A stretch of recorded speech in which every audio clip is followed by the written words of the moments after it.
नमस्कार, मैं हूँ न्यूज़ 18 चंडीगढ़ से। इस वक्त मैं मौली जागरा के वार्ड नंबर 7 में खड़ी हूँ। आइए जानते हैं यहाँ पर शिवसेना हिंदुस्तान चंडीगढ़ से लोकसभा की क्या-क्या तैयारियाँ हो रही हैं। ये जानते हैं शिवसेना के अध्यक्ष से क्या-क्या चुनाव की तैयारियाँ चल रही है। देखिए, सबसे पहले तो शिवसेना हिंदुस्तान शक्ति सेना ने फैसला लिया। हमारे राष्ट्रीय अध्यक्ष जी आए थे, उन्होंने आदेश दिया कि भी चंडीगढ़ से भी शिवसेना हिंदुस्तान शक्ति सेना से उम्मीदवार उतारे जाएंगे, जिसमें हमारे 3 कैंडिडेटों के नाम आ गए हैं, जिनमें से एक किशन चौहान जी हैं हमारे। इनकी भी उम्मीद है, अगर पार्टी इनको टिकट देती है तो काम करेंगे। रही बात, आपने देखा होगा कि शिवसेना हिंदुस्तान पिछली बार भी लोकसभा चुनाव लड़ चुकी है और पार्षदों के चुनाव भी हमने लड़े हैं। वोट प्रतिशत बेशक हमारा कम रहा हो, पर चुनाव की जंग में हमने जारी रखी है और इस बार भी चुनाव पूरी दमखम से लड़ेंगे। शिवसेना हिंदुस्तान ने एक कहना है कि शिवसेना हिंदुस्तान एक आम व्यक्ति के साथ खड़ी है, चंडीगढ़ वासियों के साथ खड़ी है। 10 राज्यों के अंदर शिवसेना हिंदुस्तान पार्टी चुनाव लड़ रही है। 10 राज्यों के अंदर घोषणा होने वाली है। हम भी अपना मैनिफेस्टो अपना जारी करेंगे, घोषणा पत्र जारी करेंगे, जिनके ऊपर शिवसेना हिंदुस्तान काम करेगी, जनता के प्रति जाके उनकी राय लेगी और उन पे मुद्दों पे काम किया जाएगा। धन्यवाद। लोकसभा के चुनाव को लेकर आपकी क्या-क्या तैयारियाँ हैं और आपका क्या एजेंडा रहेगा आगे? किस तरह की तैयारियाँ चल रही है? कुछ इस बारे में कहना चाहेंगे? मैं किशन कुमार चौहान, मजदूर सेना हिंदुस्तान अध्यक्ष चंडीगढ़।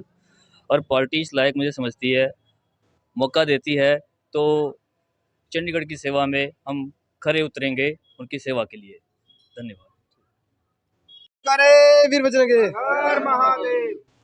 आज शिवसेना हिंदुस्तान वार्ड नंबर 7 के अंदर कार्यालय में किशन चौहान जी आए, इनका स्वागत किया गया, जिसमें स्वागत के अंदर हमारे वरिष्ठ नेता, हमारे संगठन मंत्री मुरारी लाल जी चंडीगढ़ के, और संजय गुप्ता जी, प्रवीण जी, प्रकाश जी, पप्पू जी, और ये बहुत हमारे वरिष्ठ नेता हैं जिन्होंने इनका स्वागत किया।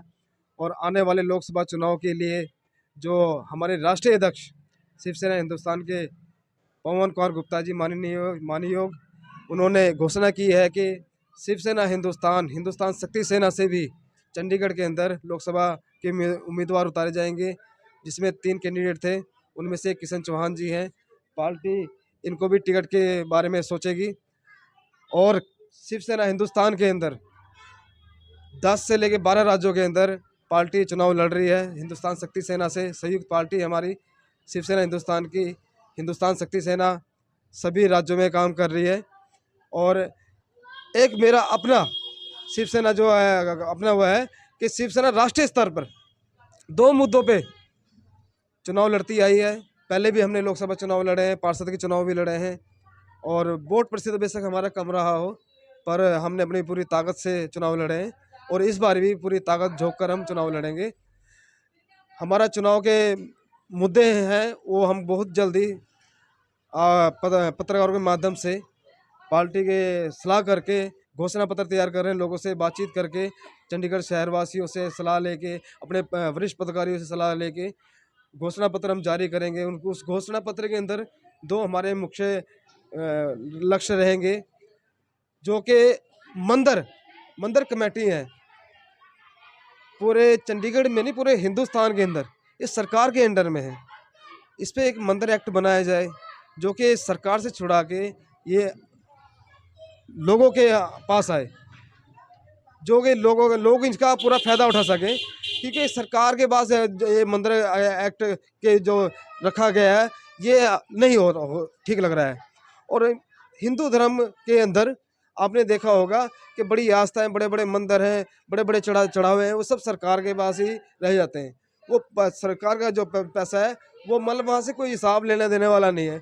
एक कमेटी हो, मंदिर एक्ट का एक एक्ट हो, जिसके अंदर हम कह सकें कि भाई हम हिसाब किताब ले सकें और हम उनसे पूछ सकें भाई यह पैसा कहाँ लग रहा है, किस धर्म पे लग रहा है, किसी अच्छे कार्य पे लग रहा है, समाज सेवा पे लग रहा है, कहाँ लग रहा है, तो हम उससे हिसाब किताब ले सकें। ज़्यादा नहीं कहते हुए मैं अपनी वाणी को विराम देते हुए आप लोगों का मैं बहुत बहुत धन्यवाद करता हूं कि जैसे हमारे पत्रकारों का भी बहुत बहुत दिल से धन्यवाद करता हूं कि हमारा आज जो हम आपके माध्यम से हमारे लोगों के बीच अपनी बात कहने का मौका मिला। धन्यवाद। जय करे